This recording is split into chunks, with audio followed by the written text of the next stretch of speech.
In 1959, in the basement of a tenement on the Lower East Side of Manhattan, Richard and Dorothea Tyler founded an avant-garde artist collective and funeral society, yes, you heard that right, called the Uranian Phalanstery and First New York Gnostic Lyceum Temple.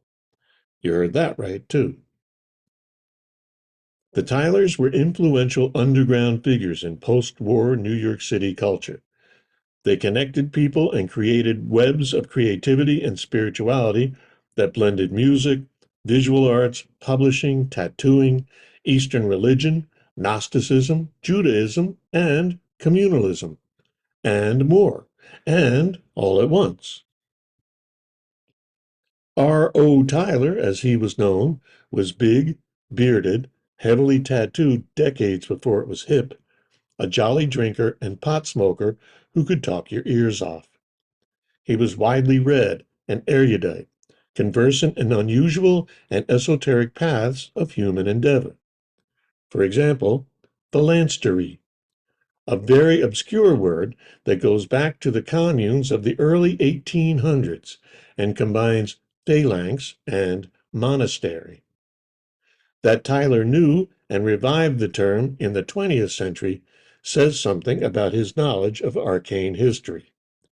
That he wedded it to Uranian, an astrological reference to Uranus's powerful influence on creativity and innovation, and to Gnosticism and to the Greek Lyceum in a Jewish temple suggests a wildly eclectic and synthesizing imagination.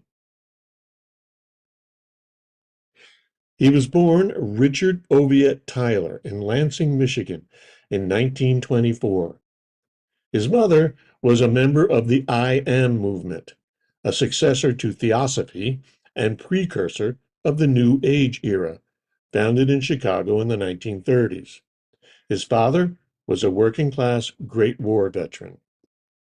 Tyler fought in the Pacific in World War II and was among the American troops occupying Japan afterward. He developed a deep interest in Japanese tattoo traditions and Asian mysticism. Returning to the U.S., he used the GI Bill to study at the Chicago Institute of Art, where he met not only Dorothea, but also Claes Oldenburg. In the late 1950s, Richard and Dorothea moved to a basement on East 4th Street between Avenues C and D, a very poor and ragged neighborhood in those days.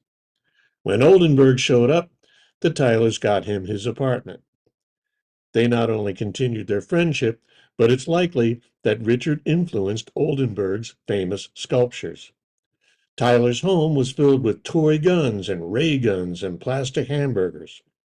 Oldenburg's soft hamburgers, cheeseburgers, and ray guns may well have been inspired by his friend's plastic ones. Dorothea helped stitch them. Tyler was the super of his building and the one next door, a yeshiva.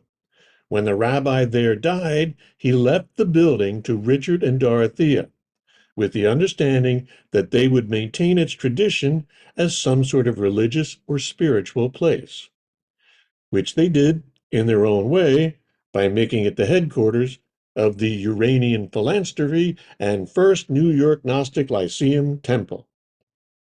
Tyler named himself Dr. Uranian. The temple mixed paganism and Christianity and Buddhism and astrology and Jungianism and various other religious and philosophical modes into elaborate rituals and observances. Members took LSD and other psychedelics at some events.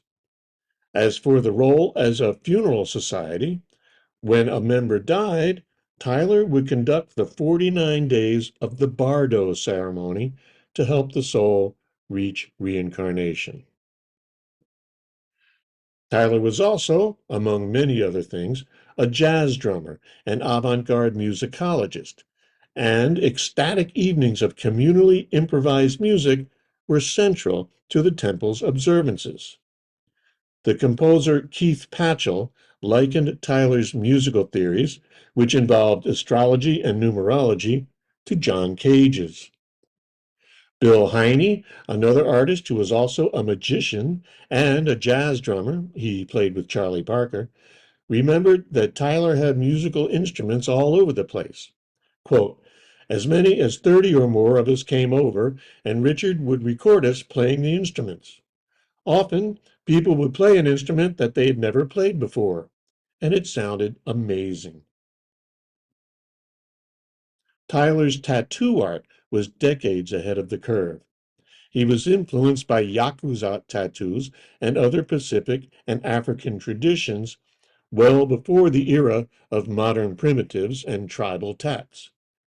At a time when much tattoo design came from commercial flash, he was personally designing tattoos to fit the tattooee. As in most everything else he did, he added layers of mystical and magical thinking. Jungian archetypes and astrological signs played roles in the choice of designs and symbols. Most remarkably, he acquired esoteric compounds from the Dalai Lama's apothecary, substances like crushed pearls that had mystical and medicinal uses in Tibetan practice, and mixed them with his tattoo ink. Under the rubric of his Uranian press, Tyler also wrote, illustrated, printed, and distributed a stream of pamphlets, booklets, broadsheets, astrological calendars, Xerox collages, and lithographs. He sold them from a pushcart.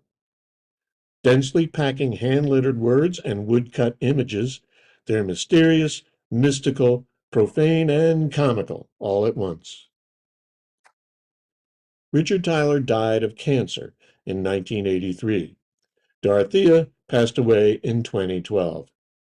Besides Oldenburg, it's been said that Timothy Leary was influenced by Tyler's knowledge of Eastern esoterica and Ornette Coleman by his musical theories. Still, the Tylers remain obscure figures in standard art histories.